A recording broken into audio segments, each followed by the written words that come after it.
Hello and welcome to today's webinar, organized by Thermo Fisher Scientific.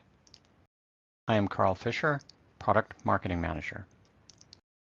Our presentation today is Unlocking the Power of Combustion Ion Chromatography, which will cover the theory of CIC, application benefits, and tips and best practices for optimal results.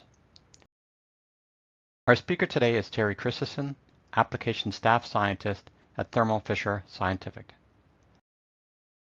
Before our presentation begins, we would like to mention a few tips that will enhance your webinar experience. Please submit your questions at any time during the presentation in the Ask a Question widget pinned to your console. We value your time and want to ensure we are delivering high quality and relevant content. Please use the survey to share your comments and suggestions. Explore the menu dock along the bottom of your screen. These buttons open and close all of the widgets and windows. Lastly, we are recording today's webinar. The on-demand link will be sent to all attendees via email approximately 24 hours after the broadcast. Thank you again for joining us today. Our presentation will now begin.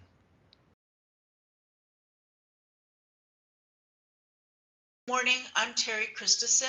I'm a staff applications scientist from Thermo Fisher Scientific in the ion chromatography sample prep business unit. Today I'm going to talk to you about unlocking the power of combustion ion chromatography. Specifically about the advantages and challenges, the theory, components, and tips and best practices, and then I'll wrap it up in a summary. What is combustion IC? Essentially, it's a matrix elimination system or method. It eliminates or minimizes the sample matrix. It's a combined or hyphenated method using combustion absorption with ion chromatography system to give you a combustion ion chromatography method.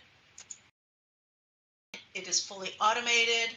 It's easy to use, has advantages and time savings. It provides sample versatility, application flexibility. We can analyze all three phases, liquid, solid, and gas. It is also accurate and reproducible. It's recently adopted by regulatory agencies for screening for PFAS by analyzing the fluorine content, either as TF, total fluorine, or as AOF, adsorbable organic fluorine. So instead of the 14,000 compounds and the 14,000 standards, you would need to determine those all individual PFAS compounds. This screens for fluorine as an indicator of PFAS. So it also eliminates the issues of extraction efficiency. Extraction efficiency tends to be around 60%, so you're losing many of the compounds that could be present. So as compared to a targeted method, you don't need to buy the 40 or more standards needed to represent the 14,000 compounds, and which are generally very expensive, so you reduce on costs, and you are not spending all your time doing the separation and quantification of these multiple species. Limitations, of course, it is a screening method. It provides the total without speciation. It additionally is not suitable for cations or metals, and not all anions can be analyzed with this method. So specifically for halogen and sulfur species.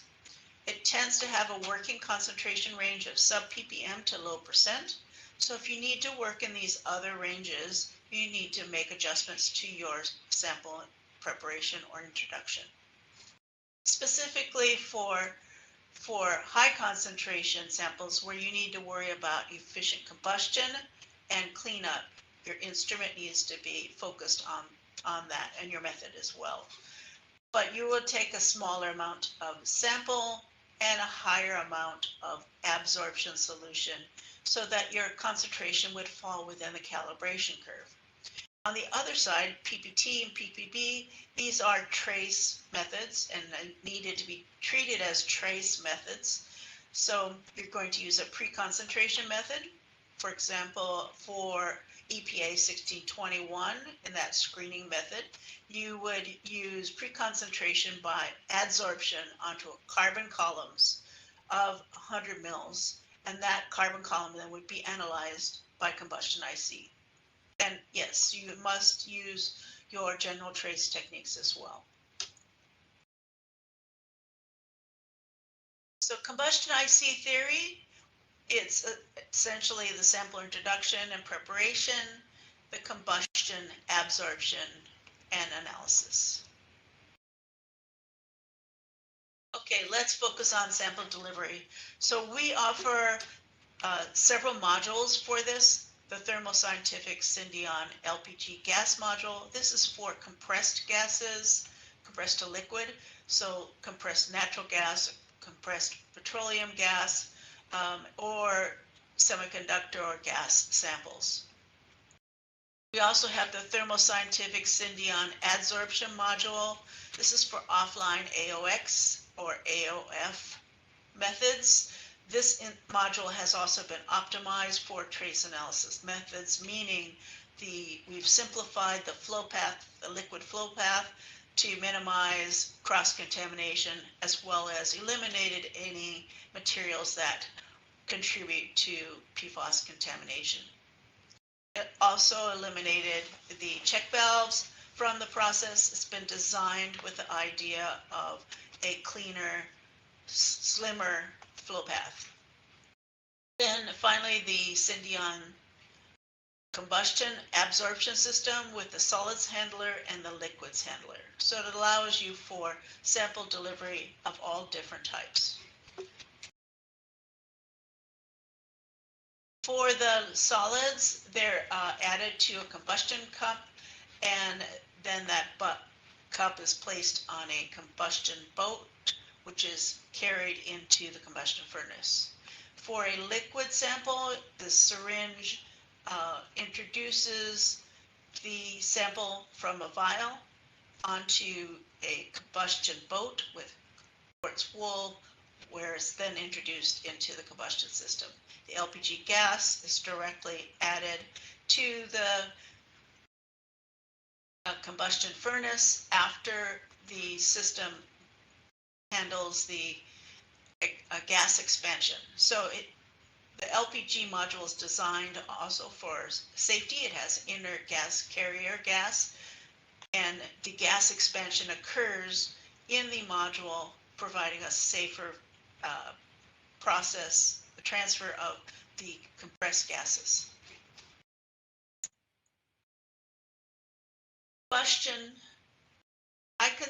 Combustion stage. I consider the combustion stage actually 3 stages.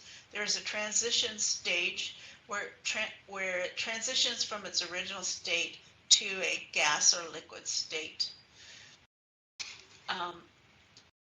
This could include melting, softening, evaporating, or expanding the sample to a gas or the semi-solid to a liquid. Samples like this that would need more attention in this area would be those dissolved in water and solvent, semi-solids, and cosmetics, especially cosmetics. The next stage is pyrolysis. This is a high temperature combustion without oxygen, which would free the halide and sulfur gases. Samples that need more attention in this area would be those with lots of oils and fats, hydrocarbons, such as oils, fats, and waxes. Combustion is a traditional combustion stage where combustion occurs, again at high temperature, 150 degrees centigrade, in a humid oxygen environment to form the acid gases.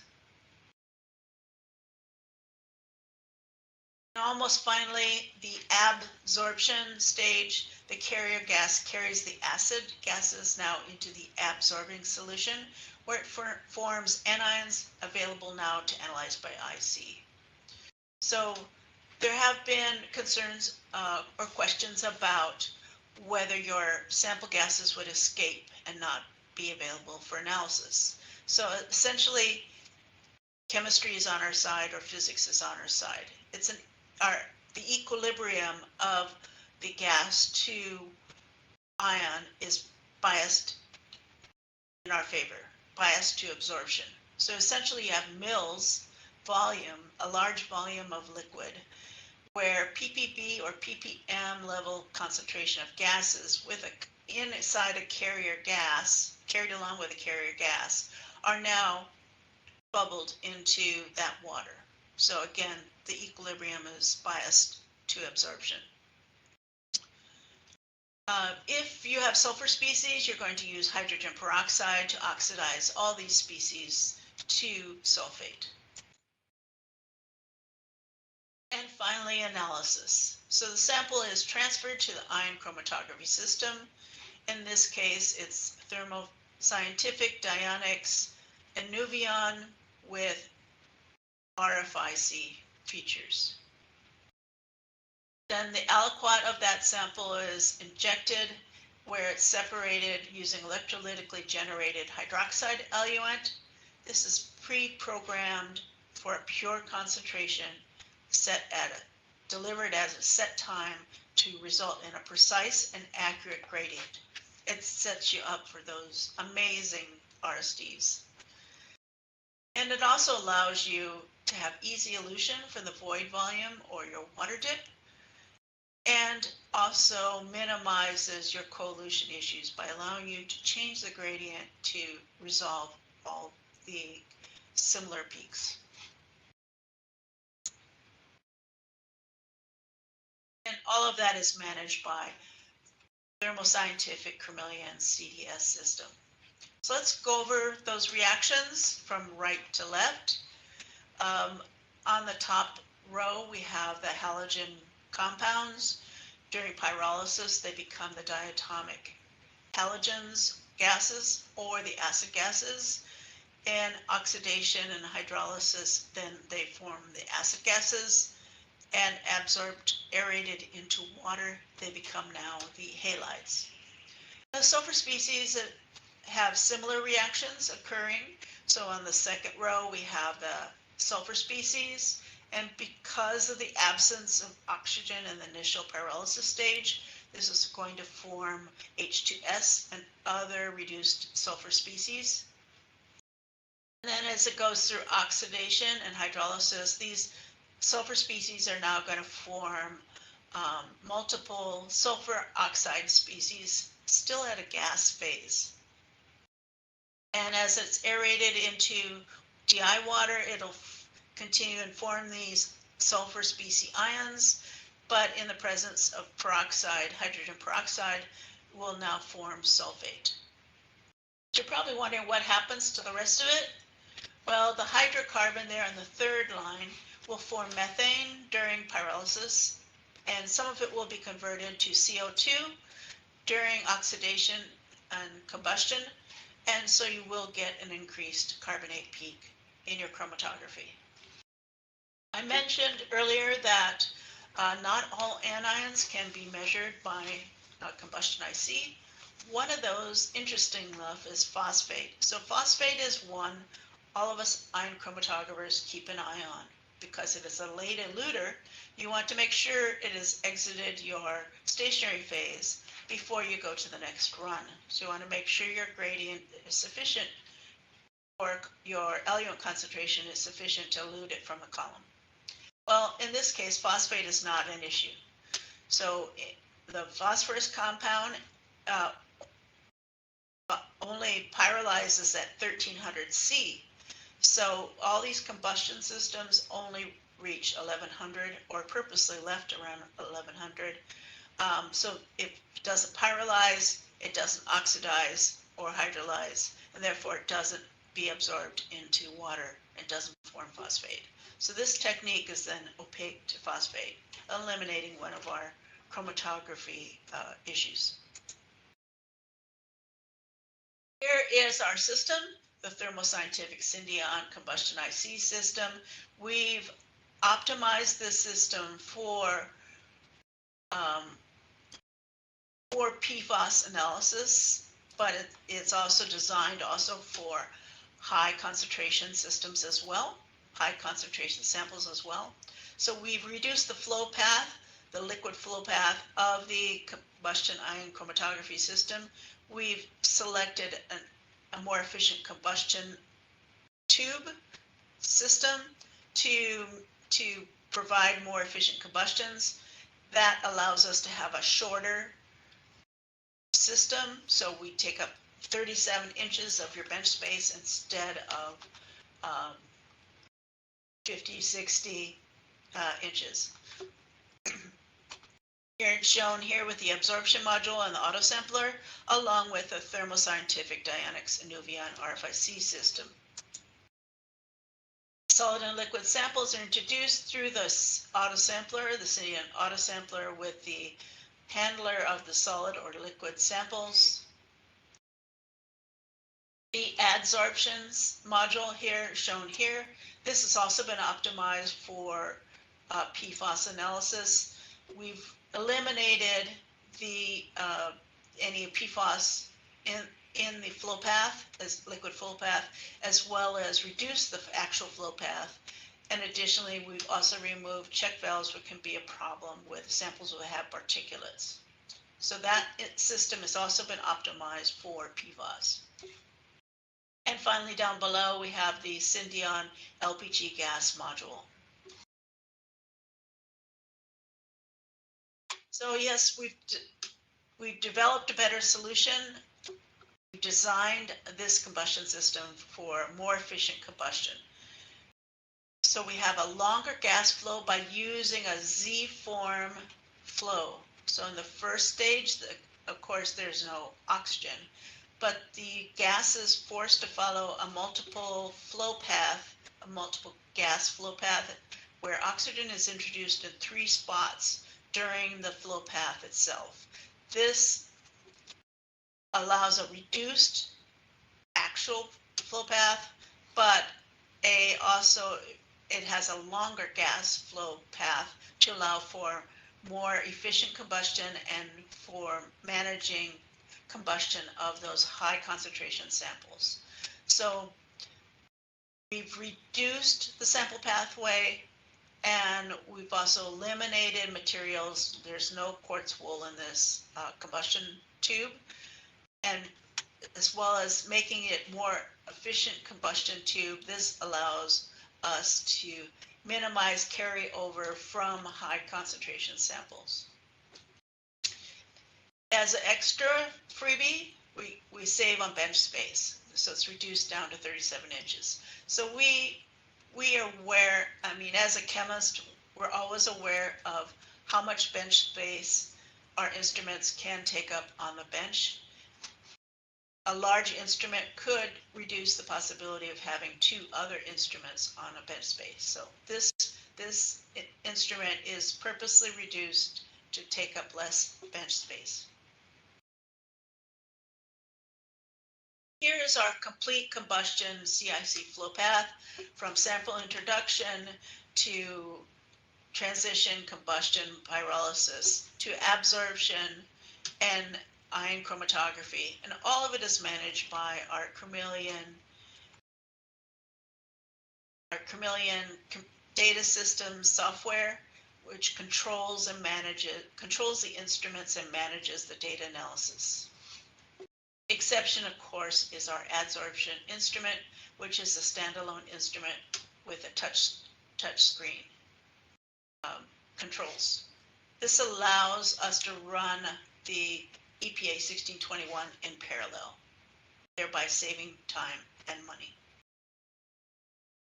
Okay, so tips and tricks, application focus. So we're going to talk about 4-5 representative applications to demonstrate the use of the instrument in various kinds of samples and concentrations. So for per and polyfluoroalkyl substances, PFAS screening by adsorbable organic fluorine determinations. That's the AOF EPA 1621. Additionally, PFAS in food contact material and PFAS in fabrics, those two represent high concentration examples, and halogens and sulfur in liquefied petroleum gas represents a gas module uh, analysis, which is a moderate analysis in between the high and low. So those of us working in combustion IC are probably all familiar with this, but this is PFAS. It's a forever chemical. It's per polyfluoroalkyl substance. This particular one is a PFOA. It has a C8 carbon backbone with fully fluorinated and a carboxylic acid tail.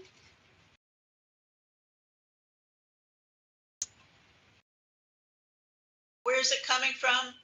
Pretty much everywhere. Started out with this amazing nonstick coating pan, and it was found to be so useful it expanded into pretty much everywhere. Manufacturing processes, household products, food contact materials, aqueous firefighting foam, fabrics, and cosmetics, not shown here.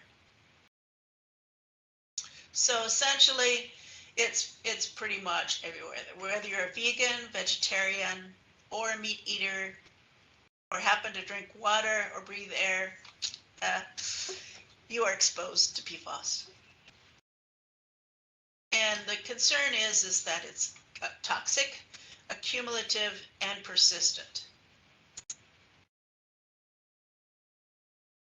So here is the US EPA method 1621. It has its issues with the method is this is a trace method.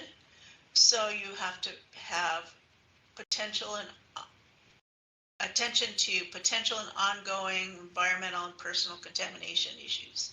Your instrument must be clean, must remain clean, and your containers and tools must always be cleaned and constantly cleaned. Essentially, a small amount of contamination can destroy your accuracy. So one of the reasons why we designed a more efficient combustion system was because of the challenges of doing trace analysis with PFAS. Versus contamination. So yes, your instrument, you want to design away contamination sources, much like we've done with our combustion system, the Syndion combustion absorption system. But you're going to spend the rest of your time being aware of PFAS sources and trying to minimize the contamination of that. So even locating your instrument can have an effect. So most people know when they work in trace analysis that you must locate your instrument away from human traffic, walking back and forth, the balances, and also the air vents. So you want to locate your instrument in a quiet spot away from the air vents. But you must pay attention every day, twice a day, 100 times a day to your tools, your bottles, your files, your tweezers, and solvents. And so this is a different type of contamination, cross-contamination. So things such as your solvents can now play an important part in maintaining your contamination. ACS grade, standard grade solvents are potentially a high contamination source of PFAS. So you must use LCMS grade solvents when you're cleaning your tools, or especially if it's the last rinse on a device like a tweezer or a syringe. You must use LCMS grade. All your accessories now are really important. Quartz wool is a really high contamination source. You really want to avoid using it if all possible. Your liquid boats, and this is used in your liquid boats, so you need to pay extra attention to cleaning that liquid boat. Make sure that quartz wool gets clean. And of course, your new and used cups during the process. So essentially, don't use glass, but PFAS also sticks to plastic.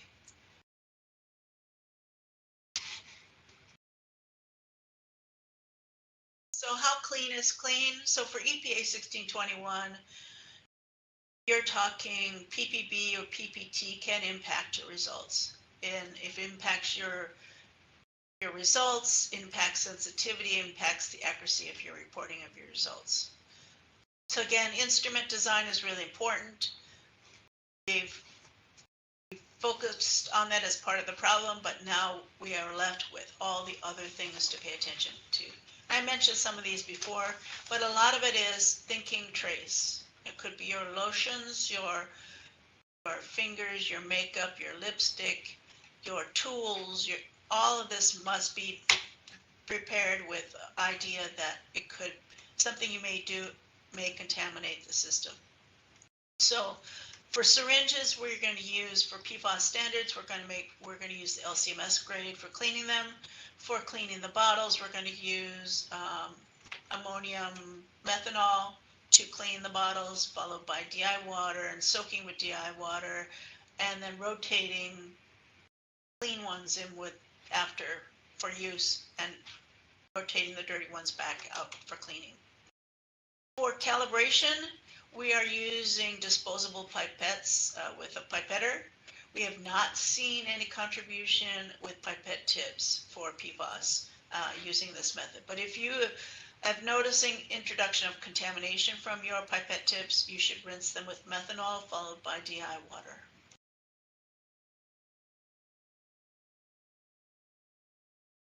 So for high ppm concentrations or percent concentrations, how clean it's clean is not as big a deal, right? If you're running at percent or high ppm, it doesn't matter if you have a ppb concentration contamination. But you should still know where your system is. You still should bake out your combustion system. Maybe pay attention more to your combustion cups. For liquids, boats, solvents, and vials and syringe, and the diluent could turn out to be a big contamination area. Your vials, of course, will need to be rinsed to ensure that those are also clean. For your gas LPG application, you typically will not, with our module, it allows incremental loading of your combustion standard. So you no longer have to buy multiple combustion standard LPG tank standards for your calibration curve. You can instead use a blank for your baseline and one standard for your calibration curve. If you need to extend from 15 ppm to 100 ppm, you may need an additional standard, but you can use incremental loading to generate your calibration curve.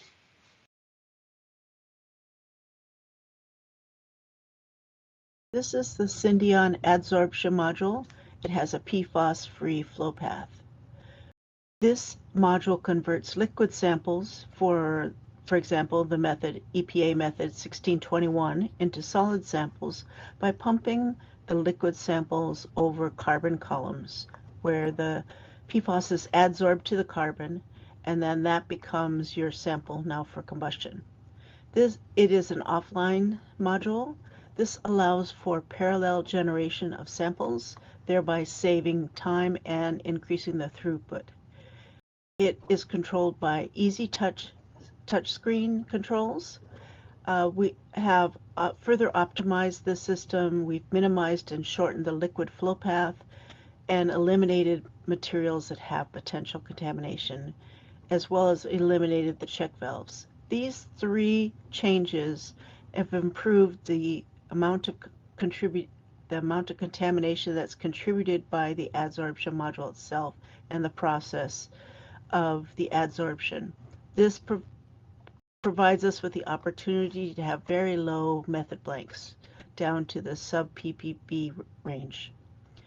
It has two simple programs. One is called Run, and this actually is the pumping the sample onto the carbon columns, and has followed by two rinses, a sodium nitrate rinse followed by a DI water rinse. Then sodium nitrate is to rinse off the inorganic fluoride from the water samples, and the DI water rinse is to rinse off the sodium nitrate. The second program is a cleaning function. So after you've removed your sample cartridges, you can now clean the whole system with empty cartridges with DI water followed by solvent and another cycle of DI water. This design provides us, again, the opportunity to get very low method blanks and to increase our sensitivity for adsorbable organic fluorine down to the sub-ppb level. Calibrate with your samples in mind. Calibrate through the combustion system to minimize systematic errors. Certainly, you can also introduce your standards through a standard IC autosampler, but then you have to account for the correction factor of the sample being combusted and absorbed in the absorption solution. So it's really quite easy just to calibrate through the combustion system to minimize your systematic errors. And you want to generate your calibration curve for your samples. And of course, as a chemist, keep reminding that you need to keep the sample concentration within your calibration range. So for example, AOF, the EPA method 1621, absorbs 100 mils of sample onto 2 carbon columns. And then that carbon is now combusted as your sample. But your calibration curve is generated by 200 microliters of a milligram per liter standard. That makes a 500-fold difference in volume, sample versus standard. So you would combust milligram per liter standards, plot it as microgram per liter, and then your sample results come directly out as micrograms per liter. This provides a very convenient way, easy way to manage your data. EPA is also included in its method that the recommendation use relative standard error, RSE, to determine the best fit of the calibration curve. Because RSE is weighted on the lower end, 1 over area squared or 1 over area, it is gives it a much better mathematical fit for the calibration curve. We do still compare R squared and RSD as part of the calibration curve evaluation, but relative standard error gives a much better fit, as you can see when you compare the results of those two programs.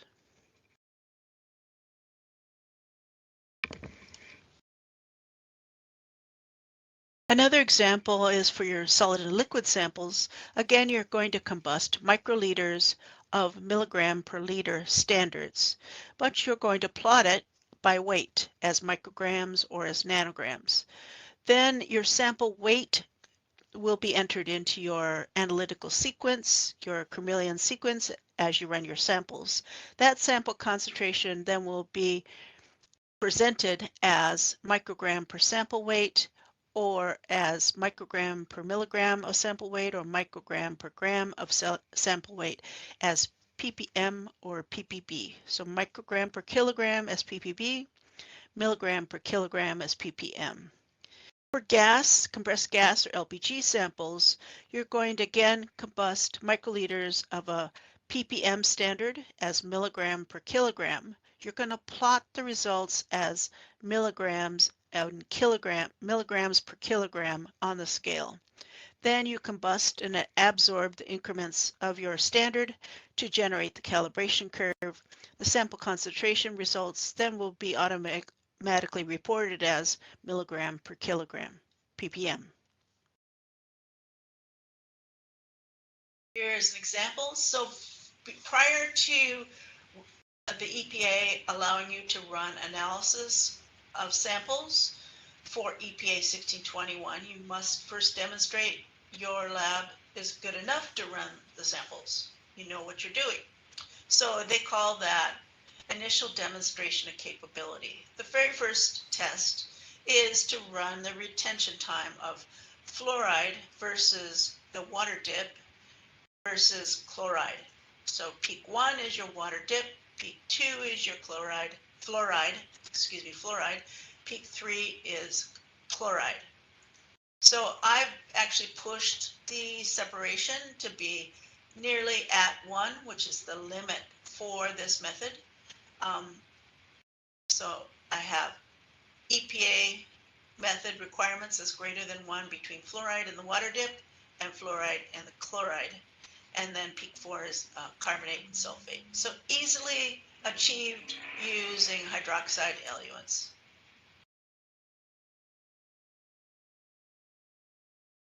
The second IDC, or initial demonstration of capability, is to determine the method blank and the 5 microgram per liter MDL standard. This is done over 3 days with an N equals 7 of total for each method blank and equivalent MDL. These are run through the adsorptions system. So you're essentially measuring for a method blank is 100 mils of DI water. For your MDL standard, that is 5 microgram per liter equivalent fluorine from a PFOS PFHXS standard.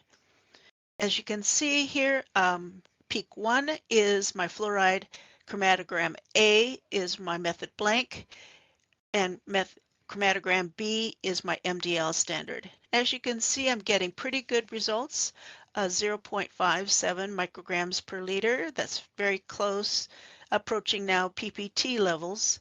So it gives us a chance to reach those desired PPT ranges. And my MDL standard is looking about what it should look like for expectations. So I'm expecting it to be around 5 microgram per liter. I'm getting 5.3.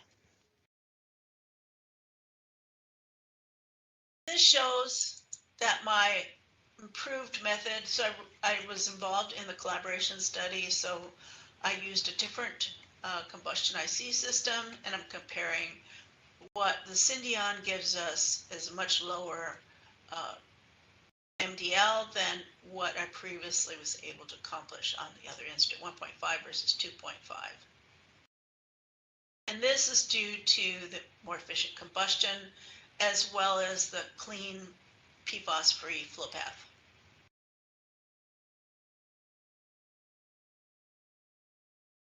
Also compared recoveries. This method, EPA knows it's a challenging method, so the allowed range of recoveries is 70 to 130%. Pretty big range, pretty wild range. But you can see, and it's because they know how difficult this method is. You can see here I was able to achieve improved recoveries, a tighter recovery, using the Syndion system. So what do we do about high concentration samples? So the challenges are different. Of course, you're going to need to review your combustion profile and adjust it as needed for these types of different samples, thinking about the chemistry and doing that change. The results are likely to be outside the calibration curve, so you want to adjust the combustion and absorption so that it falls within the range. You'd be concerned about incomplete combustion because the sample concentration is high, and as well as you would be also concerned about carryover. So with our more efficient combustion system, I mentioned before, you can see it has multiple layers of glass, and it forces the gas flow to flow along the Z-shaped form before it can come out. And that includes the carrier gas carrying over the sample gas through the process. This allows a longer time for the gas, for the sample gas to be exposed to oxygen, and as well as the oxygen is introduced at 3 spots. So it has plenty of oxygen for combustion. So if you do your pyrolysis correctly and your transition correctly, you'll now have efficient combustion. And we eliminated, of course, materials that cause contamination, which would be the quartz wool, and we reduced the sample pathway to minimize the carryover. Here's an example of a high concentration. It's a 1000 ppm, 1000 5,080 ppm to be exact, microgram per gram. This is by my colleague for food contact material and PFAS in food contact material, paper plates. We had actually had a difficult time finding this sample. California has already enacted restrictions on PFAS in food contact material a couple of years ago. So we actually had a hard time finding a sample that would show PFAS and be above the limit. So we found one on the internet that said it was promoted as suitable for greases, and we bought that and tested it, and it failed. It's above 100 ppm, which is the restriction.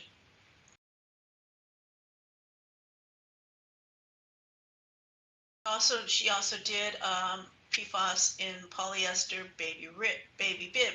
So this is actually very disturbing. It's 300 ppm. The next move on PFAS materials is towards waterproof samples, and this is being regulated in Minnesota, Oregon, and Vermont. They've already enacted legislation in the United States, in those states. So it's restricting PFAS on fabrics. So again, very scary. This baby bib is above the limit. So for in between samples, moderately high concentration samples, we are looking at LPG and gases. So these are compressed gases into liquid and gases. Again, a different combustion profile. It has inert gas carrier, and we must have enough time and oxygen for combustion. Actually, you don't need that much time. Most of the time is in the absorption stage. So the module is designed to have an inert gas flow in the compressed gas in the liquid form. It has a expansion chamber built within the module. And again, I said inert gas adds additional safety factor in managing these combustible gases. So use incremental loading for the combustion curve, and you must keep the absorption time the same for calibration and samples, and using peroxide to convert the sulfur species to sulfate. Here's LPG data as it shows the peak 1, 3, 4, 6, and 7, 6 and 8, sorry, are the species of interest. 1 is fluoride, 3 is chlorine, 6 is sulfur, 8 is iodine. The goal is to get them analysis below 15 ppm for the limit of corrosive gases and compressed gas. There are also movements to push the limit down to 1. So we have more work ahead coming for us. So we all want to be good citizens, so let's not waste energy and gas needlessly. So to reduce thermal stress and to save gas, let's only reduce the combustion temperature on standby for 500 to 600 degrees, but reduce the carrier gas to 10% and turn off the oxygen. And please verify the hydration process is turned off, the little peri pump, and the hydration, that water is not continuing to flow through the combustion furnace. Reduce IC, the element generator concentration, and suppressor current. For LPG, there's a couple extras you need to pay attention to. Let's close the LPG tank and turn off the LPG flow rate. So in summary, I've spoke to you about the advantages and limits of combustion IC. I've shown you our Syndion CIC system, which is designed to minimize contamination and to optimize combustion. I've discussed some challenges with trace and high concentration samples, and I provided you some approaches to minimize these issues. And I advise you to tailor your method to your sample's chemistry.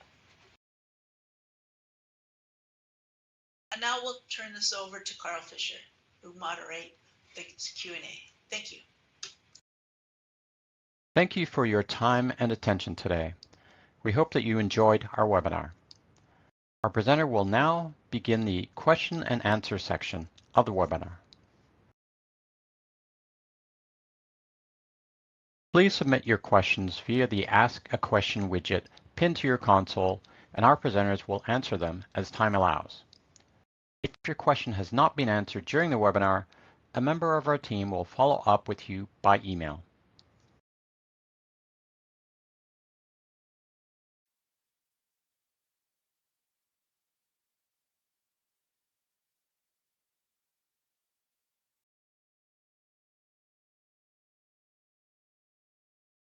All right, so thanks everyone for sticking through to the end of it there.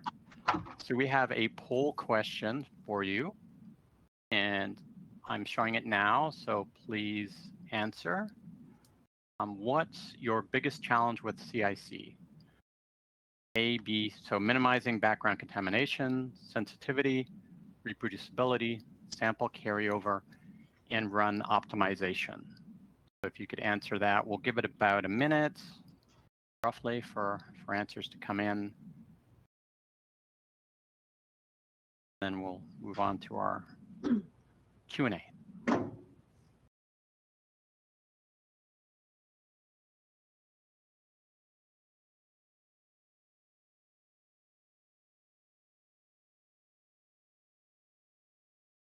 In about a minute, I guess. 6. Okay, yeah, I think, oh, okay. I see we have 3 of 20 submitted. I'm sure we can do better. Oh, 4, all right. See if we can get up to 5, and then we'll just kind of take the pulse. You can also resize the poll question area. All right, maybe that's as many as we're going to get right now. So let's go to next. All right, here we go. All right, so it looks like your biggest challenge is minimizing background contamination, prioritizing reproducibility, and then optimizing runs or run optimization. All right, so I think those are ones that we were expecting to see. Not too many really big surprises there. All right, so with that, let's shift over to our Q&A section of this event. So let's go to what we have here on the left-hand side. Let's see. Let me start with Terri. The first question here: what can you do if samples fall outside of the calibration range? Yes, so mostly it's going to be on the high side. So it'd be exceeding the calibration range, right? So most of the calibration range itself, you should not extrapolate outside of the calibration range. It gives you inaccurate to very inaccurate numbers, essentially wrong numbers. So what you would want to do for a high concentration is dilute in some manner. So that would be increasing the absorption volume, dissolving or diluting the sample in a water or solvent, or reducing the sample size. And I usually do the first and last. I increase the absorption volume and I reduce the sample size. Typically, I will start with reducing the sample size first, because then I can still use my calibration plot as well. So on the low side, that's a lot more challenging. You're going to need some sort of pre-concentration mode, whether it's adsorption, concentrating on a carbon column, or using a pre-concentration column that we sell with our IC systems. So the other thing, of course, then increasing your sample size a bit and reducing your adsorption. So you would just do the reverse on the low side. So it's essentially thinking about the chemistry, what you need to do on the sample size and the absorption. That gives you your biggest controls over the concentration. Okay, great. Thanks. Here's one that it kind of relates, I think, a little bit to what you were just talking about, jumping around a little bit from the ones that came in here. What can be done to get to lower detection levels? So again, first of all, it's baseline contamination. You have to get your system very clean and your whole process clean before you can take the next step, which would be taking advantage of all the pre-concentration factors. But essentially, your system must be clean, and any of your pre-concentration instruments will need to be clean as well, and all your tools. So baseline contamination may take the longest time to get there before you even start doing your pre-concentration mode. So again, use a smaller absorption volume, use pre-concentration methods, which would be like loading onto the carbon columns or using a pre-concentration column for your IC sample. Also increasing your sample size. We would prefer, though, you keep the sample size, under 50 milligrams if possible. If your sample's real fluffy, meaning low density, we would suggest you add a little bit of water, DI water, the purest you can get, like 100 microliters or 50 microliters onto the sample to keep the sample from blowing away. So those are the things I would try, but the most important is getting your baseline contamination down. And we've designed Syndion, both the adsorption system and the combustion absorption system, to be very clean with the baseline contamination issues in mind. We've replaced all the materials with non-PFAS materials. We've reduced the liquid flow paths, and we've removed check valves on the adsorption instrument, Syndion adsorption module. So that, and our combustion tube does not require quartz wool, which is another large contamination source.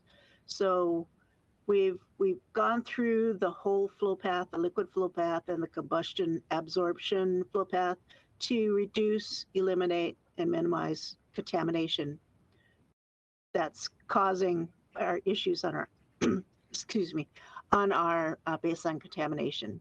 For the IC side, it's very easy to get your baseline way down. We're using reagent-free ion chromatography system, so we just use the tools of the RFIC system to clean the IC, and that would be like increasing the concentration, eluent concentration, to kind of push everything off the column, equilibrate, run the check valve, the injection valve back and forth to kind of make sure all the surfaces in that flow path are clean. We're very familiar with trace techniques, and that's what you also need to keep in mind is you implement your IMEN trace analysis mode, careful about your lotions, your hair, what you touch, how much you speak, or how much lipstick you put on, makeup, all that stuff, what your containers are contributing, all those things that you need to think about when you're doing trace analysis. On this side, you have a different type of contaminant rather than fully ionic.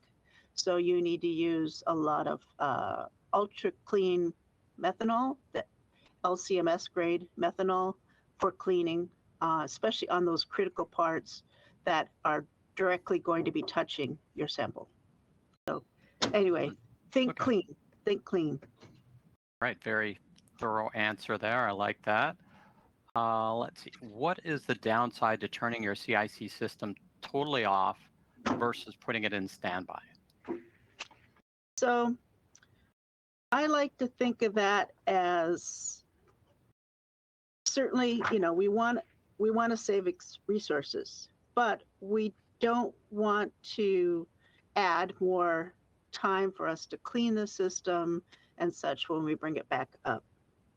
So the other thing is that we don't want to contribute actions that could increase the fatigue of the system and thereby causing early replacement of parts. So what I mean by fatigue is that we have a temperature expansion contraction going on, even though it's very small. Most of the materials have similar coefficient of expansion, but you can still have those kinds of issues. The quartz tube itself is much happier if you keep it at a temperature like 500 or 600 degrees C. And then the gas flow, we certainly are going to try to conserve on our expensive gases. So we'll usually just use the carrier gas and cut it down to 10%. If we shut it down, the whole thing down, then of course those fatigue issues could come into play, but also it'll just take a couple more days to get it back up to a working state just because of the baseline contamination. You'll have extra moisture that will build up. That contamination now needs to be flushed out of the system. And if you're working in trace, you definitely are going to add a couple weeks, I guess, back onto your time to get baseline contamination. So you're really safer from a time utilization, I guess, and a taking care of your system point of view is to run at, put it on standby at 500 to 600 degrees C and just your carrier gas at 10%. It's really important on the trace side. If you're running high concentration samples, a lot of those types of things are less critical other than the fatigue issues. So I'm a full believer of leaving it in standby rather than shutting it down. We have time for a few more questions. Here's one. I note the formate peak in your chromatograms. What is the source of formate in the pyrolysis and combustion? So if you remember, we talked about what happens to the rest of the stuff in the sample. Yeah, we're trying to collect the halogens and the sulfur species, but what happens to the rest of it, the hydrocarbons? Well, the hydrocarbons are going to form either methane in the original stage in the pyrolysis step, and some of it will also then be oxidized to carbon dioxide and some of those other oxidized organic species, such as formate. So the bottom line is that formate is coming from the sample matrix and any other carbon-based contamination coming through. So if, for example, my carbon columns are kind of old and I've got now some adsorbed material onto that, that'll show up as formate and acetate. If I'm combusting nylon and cardboard and other materials that obviously have a high hydrocarbon content, that will show up as carbonate or some of these smaller species like formate and acetate and propionate. So it's part of the reaction. We definitely work our chromatography so that we have separation from those compounds. We don't like to see them there, but this is part of the combustion process. Okay. Fantastic. We have a few more minutes, so maybe one more question. Okay. We actually got quite a few in here. Okay, this one here. Can you speak about ways to avoid sample carryover? Sure. Sample carryover is definitely an issue. What we see, well, we look at it two ways. We look at it as, is there carryover in our system? And is there carryover in our sample container, sample cup? The sample cup obviously carryover. That is part of the combustion efficiency. And if it's, when we measure it, it's typically very low. It's around 2 to 3% or less. So we always check for it, but it's usually not an issue. The bigger issue, of course, is the system carryover. Now, because of the design of our system, we have very great flush out of the system. There's a flush out of the gases in the combustion system itself, and that occurs rather naturally with the flow of the carrier gas and the oxygen carrying the sample through into the absorption system. Then the other carryover point would be the transfer of that sample to the IC, and that would be influenced then by the concentration of your sample. So what we have is we have several absorption cleaning cycles, as well as the transfer fluid path is also cleaned. So we clean backwards. We clean from the transfer fluid from the combustion absorption system to the IC. Then we clean the syringe. Then we clean the absorption vial, and then we fill it back up for the next sample. So essentially, we pay attention to that part, but it's not a problem for our samples and for our analysis because of the way the system is designed. And if we do see it when we have a really high concentration sample, we increase the wash cycles on those specific areas we think need more cleaning. It's a design thing. Design again. Design and use your instrument. So. Okay, thanks, Terry. We still have other questions, but for those that we didn't have time to get to, we will follow up afterwards. So don't worry, don't fret about that. Just a few reminders before we end today's webinar. Please provide your feedback in the short survey widget on your console. Resources are available to download in the related content widget. And lastly, a recording of this webinar will be sent directly to you via email within 24 hours for your convenience. Thank you for your time and attention today. Thank you.